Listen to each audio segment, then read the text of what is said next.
Hello students, today's topic is counter. In order to learn the digital circuit types, combinational building blocks, sequential building blocks, and then latches, flip-flops, registers, shift registers, the kind of shift register, what are. On the next, we will learn what are the counters. So counters are basically the sequential circuit formed by cascading of the flip flops. In simple language हम कई सारे flip flops को जोड़ के जैसे register बनाते थे वैसे ही हम काउंटर्स बनाते हैं. रजिस्टर काउंटर भी एक रजिस्टर ही टाइप का होता है but the for some specific purpose, right. तो इसका बेसिक काम क्या होता है? काउंटिंग. जैसे इसके नाम से पता चल रहा है काउंटर रजिस्टर, राइट. काउंटर. तो जो कुछ एक टर्म्स हैं जो हमें सबसे पहले पता होनी चाहिए. पहला होता है पॉसिबल स्टेट. पॉसिबल स्टेट क्या होता है काउंटर के अंदर? जैसे हम कोई काउंटर डिज़ाइन कर रहे हैं तो जितने नंबर ऑफ फ्लिप फ्लॉप्स हम उसमें यूज़ करते हैं, जैसे रजिस्टर में क्या होता था 1 बिट ऑफ डेटा वो यूज़ करता था, उसी तो 2 बिट ऑफ डेटा यूज़ कर रहा है हर एक फ्लिप फ्लॉप. मतलब आई मीन अगर हम 1 bit 2 bit of data use करना चाहते हैं तो रजिस्टर में 2 फ्लिप फ्लॉप्स होने चाहिए. दैट मीन्स 2 बिट रजिस्टर है. 4 बिट ऑफ डेटा यूज़ करना है तो we need 4 bit register. Same as for counters. तो काउंटर्स में भी हम फ्लिप फ्लॉप्स को यूज़ करते हैं. तो लेट सपोज अगर हमने किसी काउंटर में 2 फ्लिप फ्लॉप्स को यूज़ किया है. अगर हमने 2 फ्लिप फ्लॉप्स को यूज़ किया है दैट मीन्स उसके मेमोरी एलिमेंट में एक एक बिट दोनों में होगी.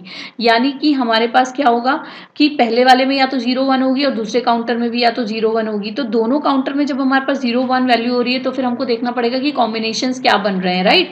तो कॉम्बिनेशंस क्या बनेंगे? 0 0 0 1 1 1 1 0. जैसे हम ट्रूथ टेबल में बनाते थे एग्जैक्टली सेम वैसे ही बनता है इसमें. तो जब हमारे पास कॉम्बिनेशन हम बनाएंगे तो टू बिट्स के लिए हमारे पास 4 कॉम्बिनेशन बनेंगे ऑब्वियसली, राइट. तो जो हमारे पास कॉम्बिनेशंस बनेंगे यानी 4 कॉम्बिनेशंस अगर हमारे 2 फ्लिप फ्लॉप्स के लिए बन रहे हैं तो वो 4 इसको हम कहते हैं पॉसिबल स्टेट. यानी n अगर हमारे पास नंबर ऑफ फ्लिप फ्लॉप है तो n इज इक्वल्स टू 2 है. तो पॉसिबल जो कॉम्बिनेशंस बनेंगे हमारे पास पॉसिबल स्टेट जो आएगी वो 2 टू दी पावर n की आएगी, राइट. इसी तरीके से हमारे पास बहुत सारे और क्लासीफाई करते हैं हम काउंटर्स को on the basis of their clock pulse and the values. तो नेक्स्ट आ जाते हैं हम कि काउंटर को हम क्लासीफाई कैसे करते हैं. काउंटर को हम ब्रॉडली डिवाइड करते हैं इनटू 2 कैटेगरी, एसिंक्रोनस काउंटर और सिंक्रोनस काउंटर. अब एसिंक्रोनस काउंटर क्या होता है? एसिंक्रोनस काउंटर जो है it won't use the universal clock. What do you mean by universal clock? मतलब एक वो कॉमन क्लॉक यूज नहीं करता किसी भी सर्किट के अंदर. जब हम एसिंक्रोनस बोलते हैं तो जो ओनली फर्स्ट फ्लिप फ्लॉप है that is driven by main clock and the clock input of the rest is following counters is driven by the output of the previous flip flop. तो ये चीज़ हमने देखी थी कि जब वो previous flip flop की पल्स लेंगे तो कहीं ना कहीं आगे जाके थोड़ा सा डिले हो जाता है. तो वो सिमिलर मैनर में काम नहीं करते. सिंक्रोनस में क्या होता है कॉमन क्लॉक पल्स जो होती है वो सब में एक साथ अप्लाई होती है पैरेलली. तो ऐसे काउंटर को हम बोलते हैं सिंक्रोनस काउंटर जिसमें कि कॉमन क्लॉक पल्स सारे फ्लिप फ्लॉप में एक साथ अप्लाई होती है. इसके बाद नेक्स्ट हम आ जाते हैं क्लासिफिकेशन ऑफ काउंटर्स पे. तो depending on the way which the counter processes the synchronous और asynchronous counters classifies as followed: up counter, down counter and up down counter. 3 तरीके के काउंटर मेनली हम अप काउंटर और डाउन काउंटर कंसीडर करते हैं. Up counter क्या होता है? अप काउंटर होता है जिसमें हमारी जो वैल्यूज हैं वो टेंटेटिवली बढ़ती जाती हैं, इंक्रीज होती जाती हैं. जैसे 2 4 6 8 जो भी है हमारी वैल्यूज जो हमको मिल रही हैं वो बढ़ती जा रही हैं असेंडिंग ऑर्डर में. और डाउन काउंटर उससे रिवर्स होता है. जो भी वैल्यूज हमको मिलती हैं वो वैल्यूज अगर हमारी डिक्रीज होती जाती हैं, कम होती जाती हैं, तो वो हमारा डाउन काउंटर होता है. रिपल काउंटर, एसिंक्रोनस काउंटर को ही रिपल काउंटर भी बोलते हैं. अप डाउन काउंटर जो है वो रिपल काउंटर क्यों है? क्योंकि सिंक्रोनाइज वे में नहीं बढ़ रही है value. In the up down ripple counter all the flip flop operates in the toggle mode. So either it's a T flip flop or the JK flip flop.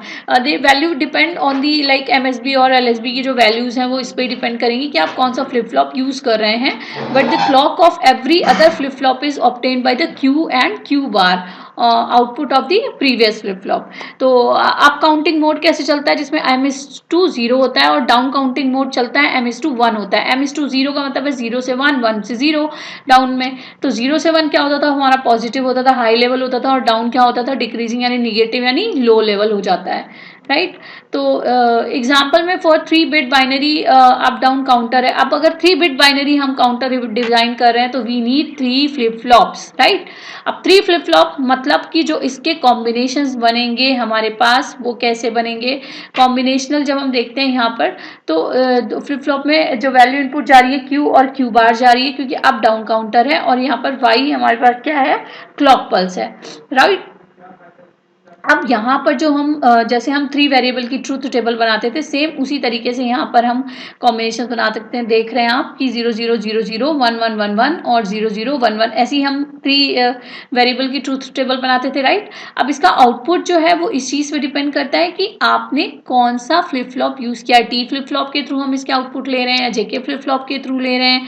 तो पहली वैल्यू जो होंगी Y is equals to Q for up counter, और दूसरी जो half value होंगी वो हमारी क्यू बार होंगी, यानी पॉजिटिव से पहला वाला पॉजिटिव से निगेटिव अपसाइड वैल्यू बढ़ती हुई वैल्यू के लिए, और दूसरा जो है निगेटिव जो हमारा output for previous Q Q bar. तो यहाँ पे क्या है, y is equals to Q for up counter and y is equals to Q bar for the up counter, क्योंकि ये रिवर्स वैल्यू दे रहा है हमारा, ठीक है।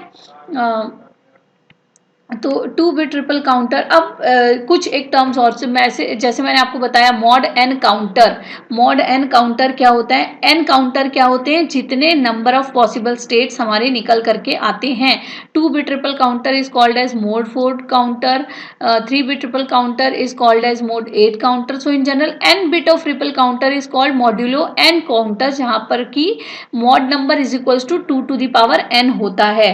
एक और इंपॉर्टेंट टर्म है जो मैंने शायद लिखा नहीं है, that is max count. Max count हम कैसे कैलकुलेट करते हैं, max count is equals to 2 to the power n minus 1। तो अब ये कैसे निकालते हैं, n क्या है हमारा, n है नंबर ऑफ फ्लिप फ्लॉप जो कि काउंटर में यूज हो रहे हैं। तो मॉड नंबर कैसे निकलेगा, मॉड नंबर निकला 2 to the power n। Let suppose हमारे 3 फ्लिप फ्लॉप यूज हो रहे हैं, जो हमने लास्ट वाले में देखा कि यहाँ पे 3 बिट यूज हो रहा है, राइट। 3 फ्लिप फ्लॉप यूज हो रहा है। तो अगर 3 फ्लिप फ्लॉप यूज होते हैं किसी में तो हमारे पास क्या होता है, 3 फ्लिप फ्लॉप यूज हो रहे हैं, दैट मीन्स हमारे पास 0 0 0 0 0 0 1 ऐसे करके हम जो 3 वेरिएबल वाली ट्रूथ टेबल थी वैसे ही हमारे पास कॉम्बिनेशन बनेंगे। तो जब हम जाके पॉसिबल स्टेट्स देखेंगे तो हमारे पास 8 कॉम्बिनेशंस पॉसिबल आएंगे किसी 3 फ्लिप फ्लॉप के लिए, राइट। तो n इज इक्वल्स टू 3 हो गया, तो 2 टू द पावर n कितना आ जाएगा, 8 आ जाएगा। तो जब हम उसकी number of possible max counts निकालेंगे तो मैक्स काउंट आएंगे हमारे 0 से 7। क्यों, क्योंकि 0 इसके जो हम 3 वेरिएबल के वैल्यू देखेंगे तो क्या आएंगी, 0 0 0 0 0 1 या 0 0 1, और उसके बाद इस तरीके से जो हमारी सारी वैल्यूज आती हैं। अगर हम इसको यहाँ देखें तो यहाँ पे क्या है हमारा, 0 0 0 represent 0, 0 0 1 represents 1, 0 1 0 represents 2, 0 1 1 represents 3, same as करके हमारे पास 7 तक वैल्यू आती है। तो 0 से लेके 7 तक हमारे पास डेसिमल इक्विवेलेंट्स वैल्यू आती हैं। तो यहाँ पर वो डेसिमल इक्विवेलेंट वैल्यू हम कैसे निकालते हैं, 2 to the power n minus 1, यानी कि अगर 8 पॉसिबल कॉम्बिनेशंस हैं तो 8 माइनस 1 इज इक्वल्स टू 7। तो 7 हमारी क्या है, मैक्स काउंट वैल्यू, जो कि मैक्सिमम डेसिमल वैल्यू भी हमारे पास होगी, राइट। तो इस तरीके से हम काउंटर्स में सारे टर्म्स यूज करते हैं। अब एप्लीकेशन ऑफ काउंटर्स की अगर हम बात करते हैं तो एप्लीकेशन ऑफ काउंटर्स में क्या होता है कि काउंटर्स कहाँ कहाँ अप्लाई होते हैं, ये क्लॉक पल्स काउंट करने में काम आता है, फ्रीक्वेंसी डिवीजन में काम आता है। इसके अलावा हम रडार की जो डिस्टेंस होती है वो मेजर कर सकते हैं। एक और इम्पॉर्टेंट चीज़ ये है कि जब हम बात करते हैं कि हमने कोई काउंटर डिजाइन किया तो we use combination of flip flops, but when we use counters in combination, यानी कि एक से ज्यादा काउंटर जब हम एक साथ यूज करते हैं तो काउंटर को कैसे रिप्रेजेंट करते हैं कि that is counter mod 4, counter mod 5, counter mod 16, जितने भी काउंटर को हम ऐसे बोलते हैं, राइट।